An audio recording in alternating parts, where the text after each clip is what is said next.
Hello friends, स्वागत है आपका online teaching platform Vashishtha Gurukulam में। आगामी पेट की परीक्षा में जीएस एक महत्वपूर्ण सेक्शन है। जीएस में हम आपको इतिहास विषय का अध्ययन कराएंगे। पिछले क्लास में आप लोगों ने हड़प्पा सभ्यता को पढ़ा था। हड़प्पा सभ्यता का लिंक वीडियो के नीचे डिस्क्रिप्शन में डाल दिया गया है। आज की क्लास में हम वैदिक सभ्यता को पढ़ाएंगे, तो चलिए शुरू करते हैं। वैदिक सभ्यता, इसका काल क्या है? 1500 से 600 ईसा पूर्व। इसको दो भागों में बांटा गया है, ऋग्वैदिक काल, उत्तर वैदिक काल। ऋग्वैदिक काल का काल विभाजन है 1500 ईसा पूर्व से 1000 ईसा पूर्व तक। उत्तर वैदिक काल का काल विभाजन है 1000 ईसा पूर्व से 600 ईसा पूर्व तक। सिंधु सभ्यता के बाद का जीवन हमें वेदों के माध्यम से पता चला है, इसीलिए इसे वैदिक सभ्यता कहते हैं। वैदिक सभ्यता एक ग्रामीण सभ्यता थी। ऋग्वैदिक काल को अब पढ़ते हैं। भारतीय आर्यों के विषय में प्रथम जानकारी हमें ऋग्वेद से प्राप्त हुई है। मैक्स मूलर ने आर्यों का मूल निवास मध्य एशिया को माना है। अब ऋग्वैदिक काल की राजनीतिक व्यवस्था को देखते हैं। आर्य 5 कबीलों के रूप में थे, जिन्हें जन कहते थे, अतः इनका समुदाय पंचजन कहलाता था। ऋग्वैदिक काल में आर्यों का प्रशासन कबीले के प्रधान नियंत्रण में था, जिसे राजन या जनस्य गोप कहा जाता था। आर्यों का जो प्रशासन था वो कबीले के प्रधान के नियंत्रण में था, जिसे जनस्य गोप कहा जाता था। आर्यों के प्रशासनिक इकाई आरोही क्रम में 5 भागों में बटा था। कुल, ग्राम, 20 जन, राष्ट्र। कुल, ग्राम, 20 जन, राष्ट्र। ग्राम के मुखिया को ग्रामीणी, 20 के प्रधान को विस्पति, जन के शासक को राजन कहा जाता था। परशुरी नदी के तट पर दशराज युद्ध हुआ था, जिसका वर्तमान में नाम रावी नदी है। इंद्र को पुरंदर कहा गया है, यानी किलाओं को तोड़ने वाला।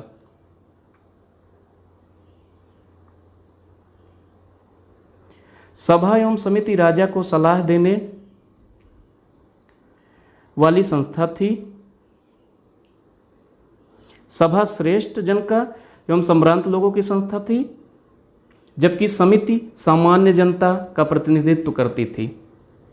युद्ध के लिए गविष्टि शब्द का प्रयोग हुआ है, जिसका अर्थ है गायों की खोज। अब ऋग्वैदिक काल के सामाजिक वर्गीकरण को देख लेते हैं। समाज पितृसत्तात्मक था, किंतु महिलाओं की स्थिति सम्मानजनक थी। स्त्रियां सभा समिति में भाग ले सकती थी। विधवा विवाह प्रचलन था, किंतु बाल विवाह का चलन नहीं था। ऋग्वैदिक समाज योद्धा, पुरोहित तथा सामान्य जन में विभक्त था। ऋग्वेद के 10वें मंडल में वर्ण व्यवस्था का वर्णन है। ऋग्वेद में लोपामुद्रा, घोषा, अपाला एवं विश्ववारा जैसी विदुषी स्त्रियों का उल्लेख मिलता है। अब ऋग्वैदिक काल के आर्थिक क्रियाकलाप को देख लेते हैं। ऋग्वैदिक कालीन आर्यों की अर्थव्यवस्था का मुख्य आधार पशुचारण था। गाय को अघन्या, न मारे जाने योग्य पशु की श्रेणी में रखा गया था। गाय की हत्या करने वाले के लिए वेदों में मृत्युदंड की व्यवस्था की गई है। आर्य लोग धातु का उपयोग जानते थे। तांबे के अर्थ में अयस शब्द का प्रयोग किया गया था। आर्यों द्वारा खोजी गई धातु लोहा थी, जिसे श्याम अयस भी कहते हैं। ऋग्वैदिक कालीन के धार्मिक विश्वास को देख लेते हैं। ऋग्वैदिक कालीन लोग प्रकृति के रहस्य को नहीं समझते थे, इसलिए प्राकृतिक शक्तियों की उपासना करने लगे। इंद्र ऋग्वैदिक आर्यों के प्रमुख देवता थे। इंद्र जो है वो ऋग्वैदिक आर्यों के प्रमुख देवता थे। इंद्र पर सर्वाधिक 250 सूक्त हैं ऋग्वेद में। इन्हें वर्षा का देवता भी कहा जाता है। अग्नि को देवताओं एवं मनुष्यों के बीच मध्यस्थ के रूप में जाना जाता था। अग्नि पर ऋग्वेद में 200 सूक्त हैं। अब ऋग्वैदिक कालीन देवताओं को जान लेते हैं। इंद्र जो थे वो युद्ध एवं वर्षा के देवता थे। अग्नि देवता एवं मनुष्य के बीच मध्यस्थ की भूमिका निभाते थे। वरुण जो थे वो ऋतु परिवर्तन और दिन रात करता थे। और देव आकाश के देवता थे, सबसे प्राचीन देवता थे। पूषण ये पशुओं के देवता थे। आइए ऋग्वैदिक कालीन नदियों को जान लेते हैं। कुभा काबुल नदी का नाम था। वितस्ता झेलम नदी। अस्किनी चिनाब नदी। शतुद्री सतलज नदी।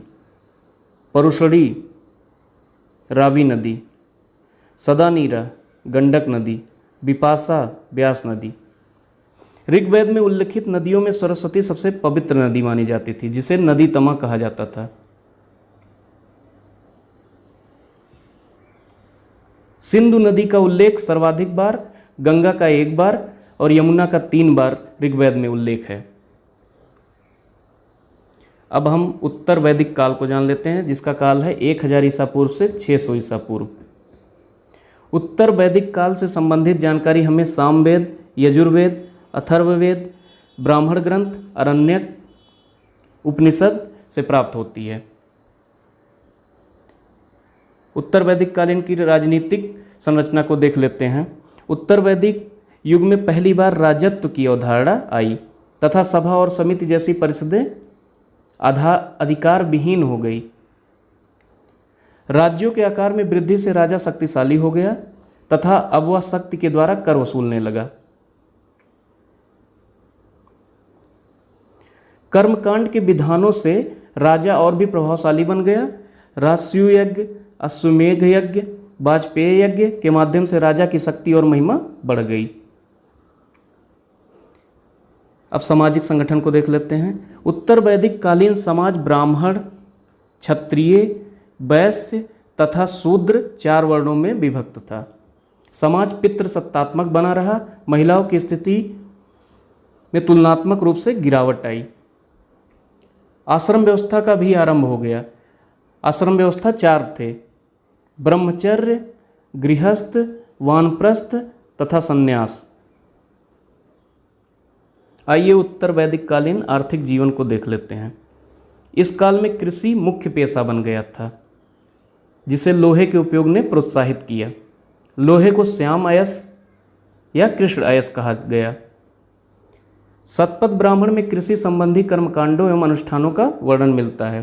शतपथ ब्राह्मण में वैदिक लोग जौ के साथ साथ गेहूं, चावल भी उपजाने लगे। चावल को ब्रीही कहा गया। इस काल में व्यापार में लेन देन का माध्यम गाय और निष्क था। व्यापार हेतु दूर दूर तक जाने वाले व्यक्ति को पड़ी कहते थे। ऋण देकर ब्याज लेने वाले को वेकनाट या सूदखोर कहा जाता था। पशुपालन अब द्वितीय पेशा बन गया था। निष्क, शतमान, पाद, कृषण आदि माप की भिन्न भिन्न इकाइयाँ थीं। निष्क, शतमान, पाद, कृषण आदि माप की भिन्न भिन्न इकाइयाँ थीं। अब आइए इनके धार्मिक जीवन को भी देख लेते हैं। ऋग्वैदिक कालीन देवता इंद्र का महत्व घटा तथा प्रजापति मुख्य देवता के रूप में प्रतिष्ठित हुए। सत्यमेव जयते मुंडकोपनिषद से लिया गया है। इसी उपनिषद में यज्ञ की तुलना फूटे नाव से की गई है। गोत्र नामक संस्था का जन्म उत्तर वैदिक काल में हुआ। गोत्र नामक संस्था। महाकाव्य 2 हैं, महाभारत एवं रामायण। महाभारत का पुराना नाम जय संहिता है। यह विश्व का सबसे बड़ा महाकाव्य है। आइए उत्तर वैदिक कालीन दर्शन को देख लेते हैं। चारवाक दर्शन, इसके प्रवर्तक हैं चारवाक।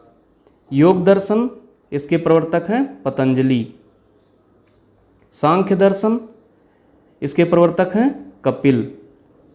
न्याय दर्शन, इसके प्रवर्तक हैं गौतम। पूर्व मीमांसा दर्शन के कौन से हैं प्रवर्तक? जैमिनी। उत्तर मीमांसा। आइए अब वैदिक सभ्यता से संबंधित कुछ प्रश्नों को हल कर लेते हैं। चलिए पहले प्रश्न पर। आर्य सभ्यता में मनुष्य के जीवन के आश्रमों के आरोही क्रम के अनुसार निम्न चरणों में कौन सा विकल्प सही है? ऑप्शन ए है ब्रह्मचर्य, गृहस्थ, वानप्रस्थ, संन्यास। ऑप्शन बी है गृहस्थ, ब्रह्मचर्य, वानप्रस्थ, संन्यास। ऑप्शन सी है ब्रह्मचर्य, वानप्रस्थ, संन्यास, गृहस्थ।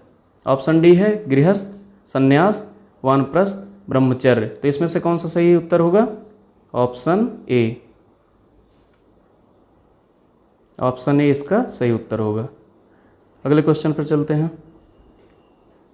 अस्तो मा सद्गमय का उल्लेख सर्वप्रथम कहाँ हुआ है? इसके ऑप्शन हैं ऐतरेय उपनिषद, ऋग्वेद, यजुर्वेद, अथर्ववेद। तो इसका सही उत्तर है ऋग्वेद। अगले क्वेश्चन पर चलते हैं। वैदिक धर्म का मुख्य लक्षण इनमें से किसकी उपासना थी?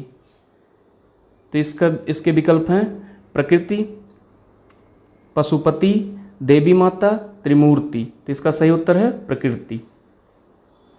नेक्स्ट, कौन सी सामाजिक प्रथा केवल ऋग वैदिक काल की प्रतीक है?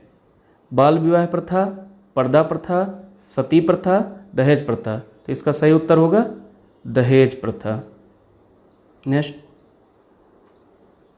उत्तर वैदिक काल में किस नगर में प्रथम बार पक्की ईंटों का प्रयोग किया गया? ऑप्शन है इसके कौशाम्बी, कुरु, पांचाल, मत्स्य।